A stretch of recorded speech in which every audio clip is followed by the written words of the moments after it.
Hello guys, pro kabaddi season 11కి సంబంధించి ఒక బ్రేకింగ్ న్యూస్ అయితే రావడం జరిగింది. ప్రో కబడ్డీ సీజన్ 11 అతి త్వరలోనే స్టార్ట్ కాబోతుంది అని చెప్పేసి కొన్ని విశ్వసనీయ వర్గాల నుంచి వచ్చినటువంటి సమాచారం అయితే ఉంది. ప్రో కబడ్డీ సీజన్ 11 జూలైలోనే ఉండొచ్చంట.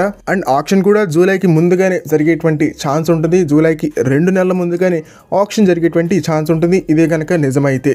అండ్ ఇదే కనుక నిజమైతే ఇప్పటికే చాలా ఫ్రాంచైజెస్ వాళ్ళ హెడ్ కోచ్ అండ్ అసిస్టెంట్ కోచ్లని ప్రకటించాయి.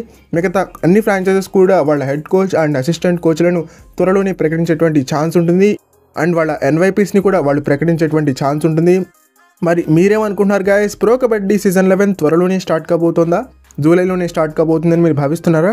అయితే కామెంట్ సెక్షన్లో మీ ఒపీనియన్ని మాకు తెలియజేసే ప్రయత్నం చేయండి. మీ ఫేవరెట్ ప్లేయర్, మీ ఫేవరెట్ టీమ్ ఏంటో కూడా కామెంట్ సెక్షన్లో మాకు తెలియజేసే ప్రయత్నం చేయండి. ఇలాంటి మరిన్ని వీడియోస్ కోసం ఛానల్ని డైలీ ఫాలోయింగ్కి ట్రై చేయండి. ఛానల్ని ఇప్పుడే సబ్స్క్రైబ్ చేసుకుని పక్కన ఉన్న బెల్ ఐకాన్ ప్రెస్ చేసి ఆల్ ఆప్షన్లో స్విచ్ చేసేసుకోండి. రీసెంట్గా జరిగినటువంటి సీనియర్ నేషనల్స్లో Telugu Titans top player Pawan Sehrawat ఒక ఆల్రౌండర్లా పర్ఫామ్ చేశాడు.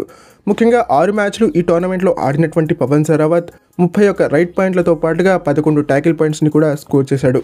అండ్ పవన్ సరావత్కి ఈ టోర్నమెంట్లో ఒక సూపర్ 10 కూడా ఉంది.